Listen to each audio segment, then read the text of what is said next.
Welcome to the MacMillan Report. I'm Marilyn Wilkes, your host, and our guest is Paul North, a professor of Germanic language and literature at Yale. He has written numerous articles and books, including The Problem of Distraction. He is also co-editor of IDIOM, Inventing Writing Theory, a book series at Fordham University Press. Today we'll talk with Professor North about his new book, The Yield, Kafka's Atheological Reformation. Welcome, Professor North. Thank you. It's nice to see you here with us today, and this should be, I'm sure, a very interesting topic for us today. So let's begin with your book. Tell us about it. Well, the book is a presentation of a very strange text written by Franz Kafka, who most people know. They've read him in America, at least in high school, some creepy stories. But in 1917, responding to a lot of pressures and changes in his environment in Prague, he wrote a theoretical text, which, to my mind, is on par with the great philosophical and theoretical texts of the European tradition. So this book reconstructs this text, which tells you what the basic elements of reality are. It tells you what to do in your life. It tells you where humanity is headed. All sorts of big questions are answered by Kafka in this book. Okay, and is this a book that, has it been published or no? His book? Yeah, this So he text. wrote this, the text is a strange text. It was a set of thoughts that occurred to him over half a year while he was staying outside of Prague on a sort of small farm that his sister was living on. And he devoted himself to the state of mind in which thoughts would occur to you. In some sense, being away from Prague, away from his commitments, stopping writing fiction allowed him to have these thoughts, but they're preserved only as individual thoughts. So my book reconstructs the whole schema in which they make sense as a critique of European commitments. Okay, and how did you become interested in the topic? What led you to write this book? What led me to write the book? So I would say three things. One is I've worked a lot in this period in European thought, and there was a general sense that everything was going downhill. This is the early 20th century in Middle Europe. Between the wars, World War I was a kind of game changer for people's attitudes towards the tradition, and what happened, all the instability that happened between them, also brought up a kind of a need for formulating a new way of living in Europe. New political theories were being born, new philosophical systems were being born, but no one had investigated Kafka's. So it seemed to be calling out for a reconstruction. Also, it presents a very, very odd new perspective on things. And how so? Well, the aim of Kafka's treatise in Thoughts is to convince us not to do anything. Not to do anything. Yeah. Okay. To do as little as possible, or you could say even less than nothing. And why is he telling us this?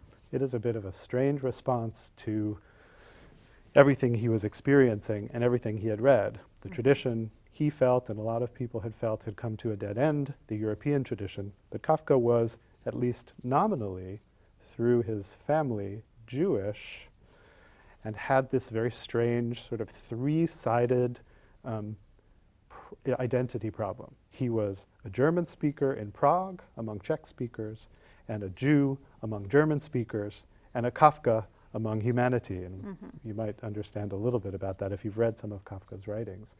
He was, his imagination kept him outside of most of the political and social norms that we take for granted. So there were responses to these problems: what to do with Europe, what to do with the tradition, what is an intellectual to do in a time of great upheaval, but also what should the Jews do? And one of the main responses was political Zionism. Go to Palestine and establish a state like other European states. And Kafka, being Kafka and having this three-sided identity problem, didn't commit to any of those solutions to what he saw as a very dire situation. All of his friends, the novelist Max Brod, his friend Felix Welch, who was a philosopher, were involved in Zionist projects of one sort or another. They were in the circle of people listening to Martin Buber, who was a cultural Zionist, but political Zionism that is establishing a state outside of Europe was still a very powerful idea. Kafka said no to all of these things. He also said no to being a kind of building a Jewish community in diaspora. He thought that building anything was exactly what the Jewish Bible taught not to do. So what he does in this set of thoughts is he goes back to the Jewish Bible, goes back to the book of Genesis, and he starts pulling out lessons from there that are absolutely opposite to what everyone else was doing in the day, advocating a move, an establishment of a state, or building a Jewish culture in diaspora. So can you cite any of the text he was pulling to? Sure, I can tell you a little bit about the central one. He was Okay. very concerned with the myth of paradise. Myth, it's a story of paradise, the legend of paradise, this very central biblical tale. And he spends a long time in his treatise and thoughts showing that the logic of paradise simply doesn't hold up. One of the thoughts is something like this. If paradise could have been destroyed, then it wasn't paradise. If it was destroyed, then, wait. Yes. So much for my memory. If paradise was destroyed, then it wasn't paradise. If it wasn't destroyed, then we were never expelled from paradise to begin with. The point is that the history that seems to go from this initial fall and then develop into human history with its idea of progress can't possibly be true. If that's the case, we shouldn't act in order to make things better because there's no trajectory of history from a fall to redemption. And that's mainly the central argument of the book, that if you read Genesis carefully, this is Kafka's peculiar reading of Genesis, if you read it carefully, there is no paradise at the beginning and no redemption at the end. Okay. So let's talk about the book title, The Yield. Why did you select that as the title? Yield is a word that I'm using to describe Kafka's advice. Kafka's advice is a certain kind of not acting. Okay, so to yield. To yield. Okay. And yielding is the yield, the product of thinking through these thoughts with him. And yielding for him means a couple of things. It doesn't mean simply practicing nonviolence, because for him nonviolence is already within a framework of trying to improve the state by, let's say, different means. Kafka is really thinking of a different kind of community than a state. And so nonviolence might be part of a rebellion, for example, of a people against a state to achieve a certain end. But Kafka's imagining a yielding way of living that would more or less ignore the state altogether. Okay. Let's talk a little bit more about his writings. Tell us a little bit more about, some of his ideas that you came across in doing this book. So Kafka really developed as a writer once he got his day job working for the Workers' Accident Insurance Company in Prague. That's the Austro-Hungarian version of our OSHA.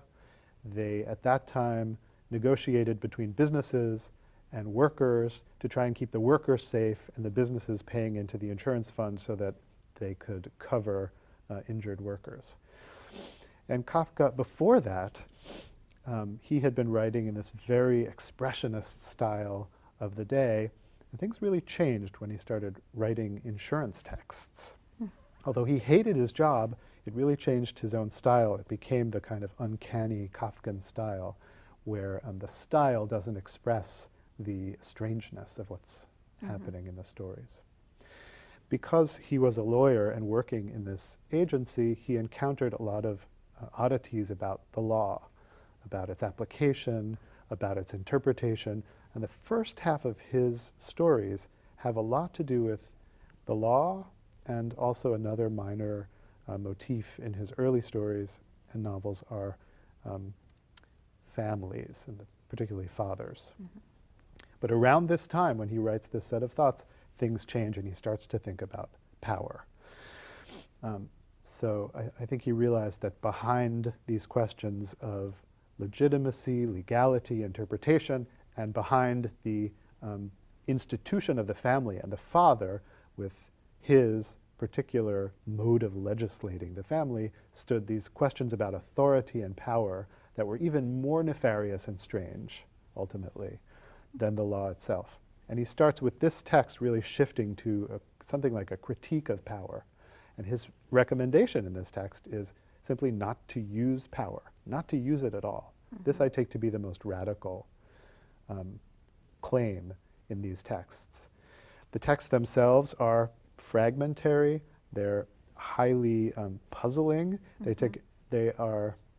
They take a long time to figure out. It took many, many years to organize them and see how they're related to one another. But basically, they are thoughts like you or I would have thoughts in the form that we would have them, written down directly from the event of having thoughts, mm-hmm. in their most puzzling form, and left that way. Can you tell, are they chronological? Is there a way to tell when they're written? Does yes, he date he them? dates them. He dates them, and he reworks them when he selects the ones he wants potentially to publish, although like most of Kafka's writings, they were never published, mm-hmm. And never even sent to a publisher. And then they belong to the collection of papers that he asked his friend Max Brod to burn at the end of his life. Mm-hmm. Who of course didn't. Because he didn't, because he was lucky enough either to misunderstand that request, mm-hmm. of Kafka's or to understand it too well. We have all of this great Kafkan material. And where are these papers today? The papers, except for two of them, are held at the Bodleian Library at Oxford. Mm-hmm. I was there doing some research, and he wrote them on little pieces of paper called settle, and before that he had written them down in small notebooks that he carried with him on his perambulations, mm-hmm. in a small town. So you would go to the library and read through them, and mm-hmm.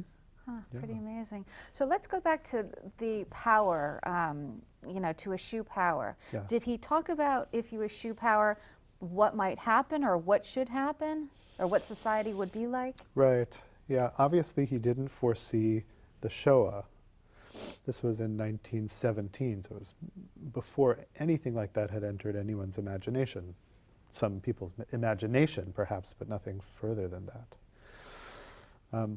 And I don't think he was thinking of it as a political solution, but as a way of behaving in a situation in which there was no clear solution, mm-hmm. in which any response to anti-Semitism, to oppression, just strengthened the powers of oppression.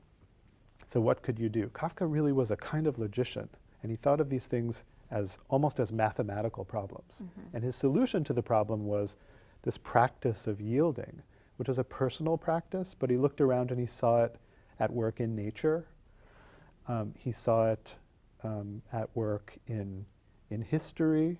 How does anything ever change? Well, some state of affairs has to give up its position as preeminent. So this is much more of a theoretical position on Kafka's part than, mm-hmm. let's say, a practical one. Right, okay. He did envision at the same moment what he called the possessionless workforce. And part of these texts are a critique of possession, a critique of private property, all the way up to the idea of even having anything. Really, yielding means giving up that kind of greedy grasp of anything, including language or your cultural conventions. Kafka was very extreme in his thoughts. Mm-hmm.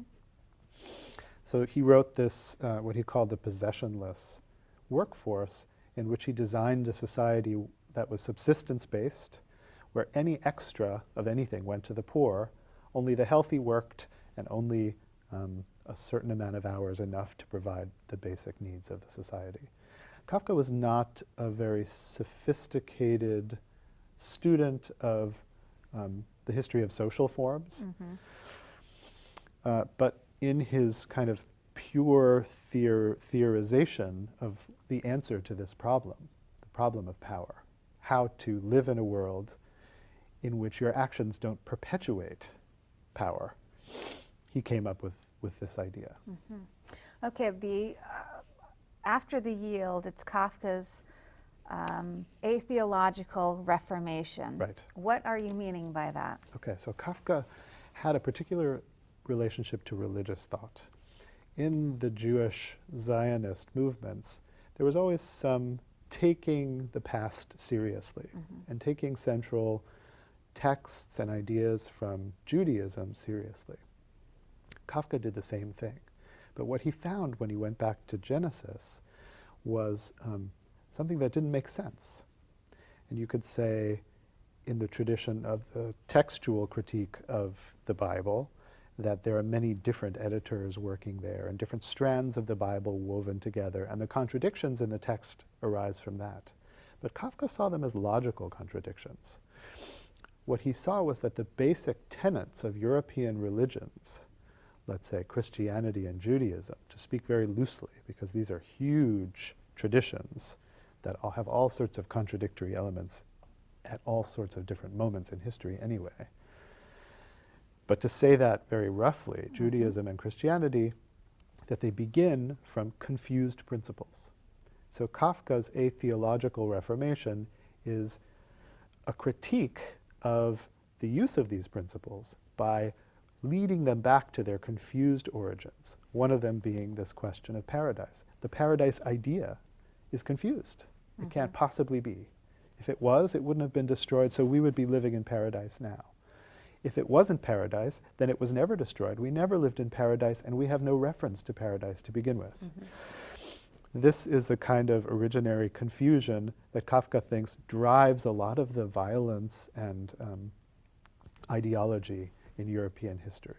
So he thinks if you can critique these and draw them back to an originary confusion, people can stop acting on the basis of principles that don't make sense.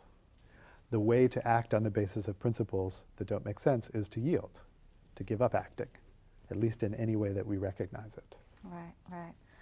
Okay, so your book is a little bit, or actually very different from, you know, the thoughts on Kafka that are out there. Let's talk about that. How is this book different from others?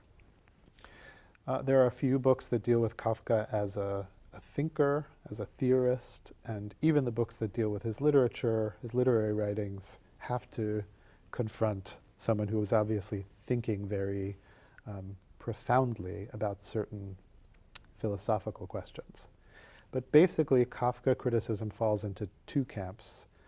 Those who are fascinated by Kafka the person and go through his biography to try to imagine how someone like this could have come to be. And the other is those who are fascinated with Kafka the writer, who think of some kind of magic of writing, and go through his writing and his comments on writing to see how this sort of writing could have come to be. And those are interesting questions and really illuminate Kafka, but I'm interested in the Kafkan results. And there's a small body of work that has the same interest. But this doesn't involve treating Kafka as a philosopher exactly. It really involves taking his writing seriously as unique, as literary, as being as much tied up with the language as it is with some abstract idea of a thought. Certainly the language is very important.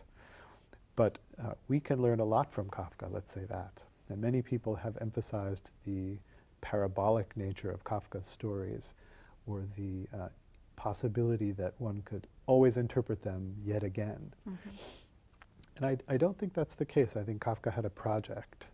So I feel like it's my mission in this book to present Kafka's project for a world in which the kinds of conflicts that Kafka saw have not diminished at all. Certainly not in Europe. Well, Fascinating. Thank you so much for being here with us today and sharing some of your work. It was a pleasure. For more information about Professor North and his research, please visit our website at macmillanreport.yale.edu. Be sure to join us again for another episode of the MacMillan Report, made possible through funding from the Whitney and Betty MacMillan Center for International and Area Studies at Yale.